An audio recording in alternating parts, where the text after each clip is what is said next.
जय Hind friend. Class 8 के सभी छात्रों को जय हिंद। जो छात्र अष्टम में पढ़ते हैं उनके लिए के पेपर मोस्ट इम्पॉर्टेंट है। ये पेपर विद्या भारती के स्कूलों में कंडक्ट हुआ है, तो आप लोग इस पेपर को अच्छे प्रकार से तैयार कर लीजिए। तो जो छात्र विद्या मंदिर या विद्या भारती के छात्र हैं तो वो अपने अपने पेपर की आंसर की मैच कर लेंगे।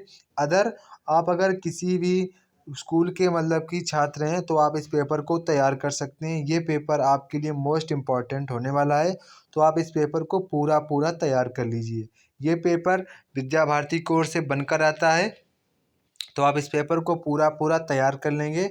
अथवा यहाँ पर जो छात्र विद्या मंदिर से हैं या विद्या भारती के हैं वो अपने पेपर की यहाँ पर आंसर की मैच करेंगे। तो यहाँ पर आपसे मोस्ट इम्पॉर्टेंट बात है, अगर आप क्लास 8 के सभी जो आपके जो पेपर हैं जल्द से जल्द आपको अपलोड मिलते रहें, तो आप इस चैनल को जल्द से जल्द क्या कर लें, आपको पता होगा, सब्सक्राइब कर लें। तो यहाँ पर अपने फ्रेंडों को भी शेयर कर देंगे। तो यहाँ पर जैसे कि हमारा पहला प्रश्न है, तो यहाँ पर पहला प्रश्न कह रहा है कि कांग्रेस के मुख्य संस्थापक कौन थे। तो कौन थे हमारे ए ओ ह्यूम। कौन थे?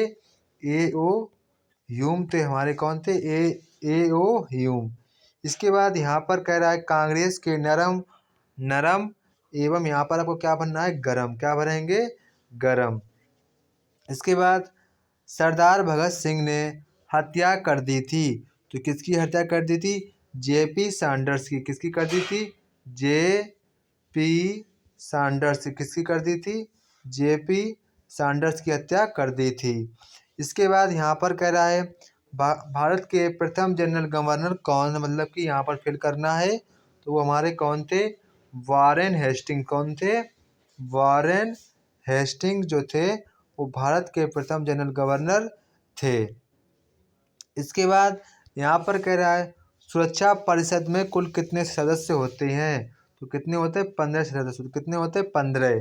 न्यायाधीशों का कार्यकाल होता है 65 वर्ष तक। कितने वर्ष तक होता है? 65 वर्ष तक कार्यकाल होता है। इसके बाद वस्त्र उद्योग एक कौन सा उद्योग है? तो इसका आंसर आप लोग मुझे कमेंट बॉक्स में कमेंट कर बताएंगे। इसके बाद यहाँ पर जा वाला कह रहा है भारत में टाटा उद्योग समूह। तो ये हमारा किस प्रकार का समूह है? निजी समूह है। किस प्रकार का है? निजी। इसके बाद यहाँ पर कह रहा है भूमिगत रेल मार्ग को कहते हैं, क्या कहते हैं? भूमिगत आप लोग क्या लिखेंगे? भूमिगत रेल भूमिगत रेल एलिवेटेड। क्या कहेंगे? भूमिगत रेल एलिवेटेड। क्या कहेंगे? भूमिगत रेल एलिवेटेड। इसके बाद यहाँ पर है सड़कों को कितने श्रेणियों में बांटा गया है। तो सड़कों को 6 श्रेणियों में बांटा गया है। इसके बाद यहाँ पर आपके ट्रू फॉल्स हैं, तो ट्रू फॉल्स यहाँ पर आप लोग देख लीजिए। यहाँ पर कह रहा है कि ज्योतिबा फुले सत्यशोधक समाज की संस्थापक थीं। तो यहाँ पर इसका आंसर आपको सही जवाब देना होगा। इसके बाद यहाँ पर कह रहा है रामाबाई राणे संस्कृत की विद्वान थीं। तो ये भी हमारा सही ऑप्शन है। इसके बाद चंद्रशेखर आज़ाद ने स्वयं को गोली मारकर हत्या कर ली थी। तो ये भी हमारा सही स्टेटमेंट है। खान अब्दुल गफ्फार ने पाकिस्तान की मांग की थी। तो ये भी सही है। भारतीय संविधान का निर्माण महात्मा गांधी ने किया था। तो ये हमारा स्टेटमेंट रॉन्ग स्टेटमेंट है। प्रत्येक देश अपने 5 सदस्य संयुक्त राष्ट्र अमेरिका में भेज सकता है। बिल्कुल सही है। संयुक्त राष्ट्र की स्थापना 15 अगस्त 1947 को हुई थी। तो ये स्टेटमेंट हमारा रॉन्ग स्टेटमेंट है। 2 देशों के मध्य होने वाला व्यापार अंतर्राष्ट्रीय व्यापार कहलाता है। बिल्कुल सही है। भारत की जनसंख्या तेजी से बढ़ रही है। तो ये भी सही है। जनसंख्या वृद्धि देश के विकास में बाधक होता है। तो बिल्कुल सही स्टेटमेंट है। तो ये हमारे ट्रू फॉल्स है। तो काफ़ी देखो अच्छे ट्रू फॉल्स हैं, ये आपकी मोस्ट इंपॉर्टेंट ट्रू फॉल्स हैं। इसके बाद यहाँ पर क्वेश्चन नंबर 3 कह रहा है, यहाँ पर आपको निम्नलिखित प्रश्नों के उत्तर देने हैं। तो यहाँ पर कह रहा है आर्य समाज की स्थापना किसने की थी। तो ये हमारी की थी दयानंद सरस्वती ने। किसने की थी? दयानंद सरस्वती जी ने की थी। इसके बाद यहाँ पर कह रहा है जालियांवाला बाग हत्याकांड कब हुआ था। तो 1919 में हुआ था। इसके बाद भारतीय संविधान की घोषणा कब की गई थी? 26 नवंबर 1945 को। कब की गई थी? 26 नवंबर 1945 को यहाँ पर की गई थी। इसके बाद यहाँ पर कह रहा है जल सेना के अध्यक्ष को क्या कहते हैं?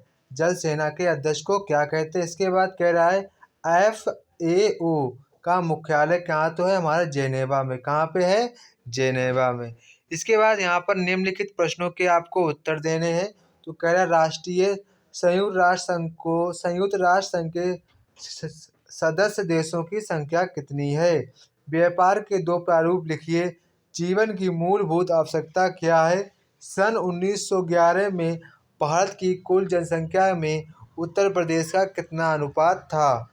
ऊर्जा का मुख्य स्रोत का नाम लिखिए। तो ये देखो क्वेश्चन काफ़ी इंपॉर्टेंट है। अगर आपको ये क्वेश्चन नहीं आते हैं तो आप इन क्वेश्चनों को तैयार कर लीजिए। ये क्वेश्चन आपके लिए मोस्ट इम्पॉर्टेंट क्वेश्चन आंसर होने वाले हैं। इसके बाद क्वेश्चन नंबर यहाँ पर हमारा 5 है। यहाँ पर कह रहा है क्वेश्चन नंबर 5 आपको निम्नलिखित प्रश्नों के उत्तर देने हैं। तो यहाँ पर हमारा पहला प्रश्न कह रहा है भारत में यूरोप के मध्य व्यापार किन मार्गों से होता था? खा वाला यहाँ पर कह रहा उत्पादों की तीव्र बिक्री के लिए ईस्ट इंडिया कंपनी ने क्या क्या किया था? इसके बाद गा वाला श्रीरंगपट्टम की संधि से टीपू सुल्तान को क्या हानि हुई थी? इसके बाद घ वाला अंग्रेज भारतीयों को किस धर्म के लिए प्रेरित करते थे? ईसाई धर्म के लिए।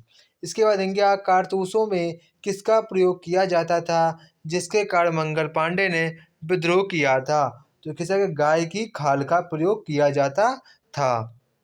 इसके बाद लोक सेवा सिविल सर्विस में सर्वाधिक महत्वपूर्ण अधिकारी कौन होता है? तो IAS। ब्रह्म समाज की स्थापना किसने की थी और क्यों की थी? इसके बाद लॉर्ड कर्जन का क्या उद्देश्य था?